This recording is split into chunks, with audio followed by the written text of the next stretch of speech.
नर्मदे हर। आज बात करेंगे एक ऐसे स्थान की जहाँ जाते वक्त मुझे लगने लगा कि कोई शक्ति मुझे इस स्थान के तरफ खींच रही है। वैसे तो जैसे जैसे मैया जी के किनारे हम चल रहे थे, ऐसा लग रहा था पहले कि ये स्थान जो है वो दूसरे तट पर है, लेकिन जैसे जैसे हम पास जाते गए मैया ने मोड़ लिया और लगा ये स्थान दिखने लगा कि ये स्थान दूसरे तट पर नहीं है, हमें यहाँ जाना है। और एक अजीब सा अलग सा खिंचाव इस स्थान की तरफ होने लगा।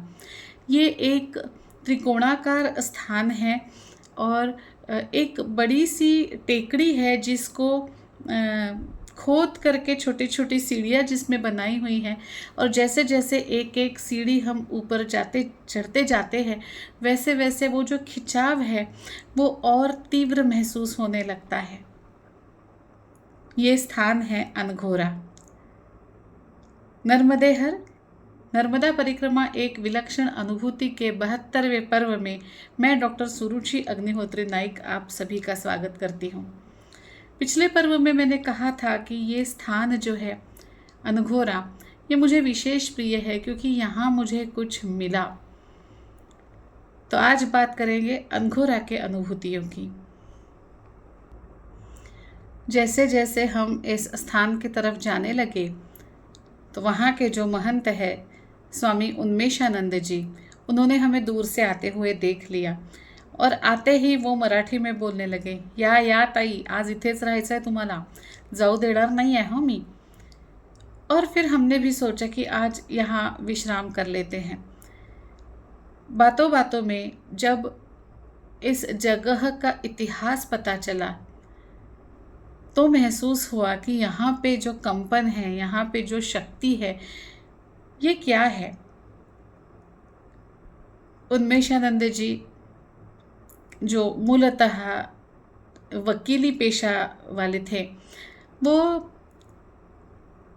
परिक्रमा में निकल गए और उन्हें लगने लगा कि वकीली में कोई मतलब नहीं है। उनकी आत्मा को सच झूठ झगड़ा करना ये सहन नहीं हो रहा था।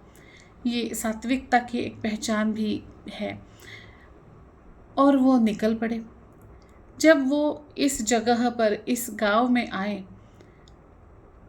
तो यहाँ जहाँ आज ये स्थान है वहाँ उन्हें एक ऊर्जा महसूस होने लगी और वहाँ पे उन्होंने साधना करना शुरू किया। जब उन्होंने वहाँ पे साधना करना शुरू किया तो इस टेकड़ी के नीचे एक छोटी सी आड़ी मेड़ी टेढ़ी टेढ़ी एक गुफा कहो या खड्डा कहो, ऐसा कुछ था।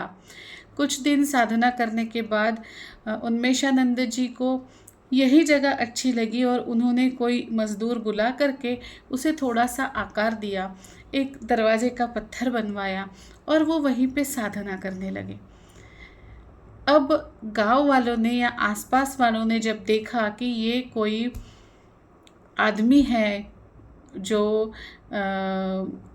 पर्वत खोद रहा है और दिन रात यहीं रहता है, यहाँ से हटता नहीं है, तो उन्हें लगा पक्का इसको कुछ तो मिला है यहाँ, कोई पैसे भरा हांडा, कोई खजीना, कुछ तो यहाँ मिला है। और लोग आ करके उन्हें परेशान करने लगे। लेकिन जब धीरे धीरे उन्हें पता चला कि अंदर कुछ भी नहीं है, और ये जो काफ़ी जवान थे तब उन्मेषानंद जी, इसलिए उनके लिए मैं लड़का शब्द का प्रयोग करूँगी, तो गांव वालों को लगने लगा ये लड़का यहाँ बैठ रहा है और यहाँ अंदर कुछ भी नहीं है, तो ज़रूर ये कोई साधक है। और फिर गांव वालों का थोड़ा थोड़ा सहयोग उन्मेषानंद जी को होने लगा। एक दिन उनके स्वप्न में उनके गुरु स्वामी महाराज वो आए और कहा कि ऊपर हनुमान जी का मंदिर बना और यहाँ मेरी मूर्ति की स्थापना कर। आज्ञा हुई थी, तो उसी आज्ञा को फॉलो करते हुए उन्होंने ऊपर हनुमान जी का मंदिर बनाया और नीचे उनके कमरे में स्वामी जी की मूर्ति की स्थापना की। और उसके बाद इस जगह का चित्र बदलने लगा। यहाँ लोग आने लगे, हनुमान जी की साधना होने लगी, पूजा होने लगी, अर्चना होने लगी। ये सब बातें जब मुझे उन्मेषानंद जी बता रहे थे तब उन्होंने एक और बात बताई जो मुझे त्रिकोणाकार सा लग रहा था। त्रिकोणाकार में दो चीज़ें होती हैं, एक सीधा त्रिकोण होता है, एक उल्टा त्रिकोण होता है, और एक कहलाता है गोमुख। तो ये जो जगह थी वो गोमुख के आकार की जगह थी, और उसके जो स्वामी जी ने दर्शन दिए थे स्वप्नों में, तब स्वामी जी ने एक गौ सेवा करने का भी स्वप्न में कहा था। तो यहाँ पे नंद जी ने एक छोटा सा गोठा बनाया हुआ है, गौ सेवा वो करते हैं, और यहाँ का जो कंपन है वो बहुत बहुत बहुत ही पवित्र है। इस जगह को स्वामी समर्थ महाराज जी का पूरा पूरा आशीर्वाद है, ये मैंने अपनी आँखों से देखा है। अब वो जो गुफा थी वहाँ पे स्वामी जी का शयन गृह है, उन्मेषानंद जी का, और थोड़ा सा आगे जाकर के ऊपर के साइड में एक अन्नपूर्णा गृह है। ये अन्नपूर्णा गृह इतना सुंदर है, सुंदर मतलब दर्शन से नहीं, सुंदर मतलब रख रखाव से नहीं, सुंदर मतलब कंपनों से। यहाँ कभी किसी चीज़ की कमी होती ही नहीं है। साक्षात अन्नपूर्णा का आशीर्वाद है। कोई चीज़ किसी परिक्रमावासी के मुंह से निकल जाए और वो वहाँ न आए, ऐसा क्वचित ही हुआ होगा। मेरे साथ तो ऐसे अनुभव हुए कि क्या ही बताऊं। यहाँ पे मैंने ऐसी चीज़ खाई जो किसी ने भी, किसी परिक्रमावासी ने नहीं खाई होगी। परिक्रमा में तो बिल्कुल ही नहीं खाई। ऐसी चीज़ मैंने सिर्फ खाई नहीं, मैंने बनाई भी। यहाँ मेरी और उन्मेषानंद जी की जो बातें हुई, हम में एक अटूट सा रिश्ता निर्माण हुआ, और वो मुझे ताई कहते हैं और मैं उनको भाई कहती हूँ। अब इस रिश्ते से अन्नपूर्णा गृह में मुझे प्रवेश मिल गया।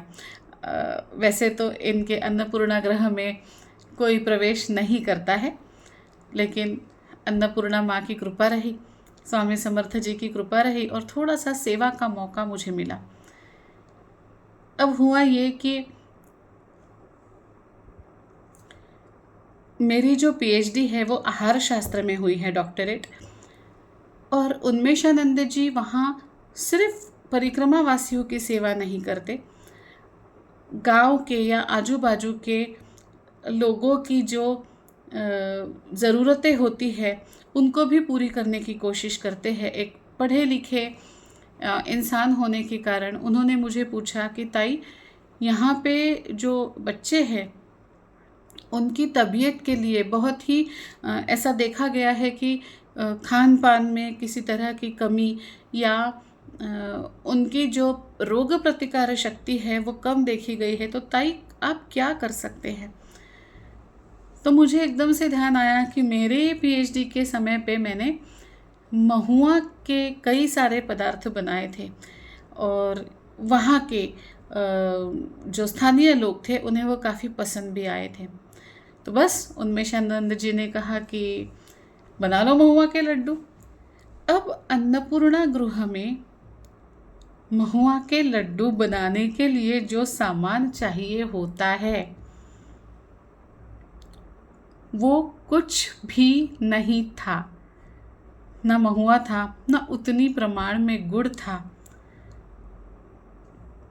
कैसे बनाएंगे लड्डू, हाथ में कुछ भी नहीं, और मुंह से निकल गया हाँ बना देते हैं।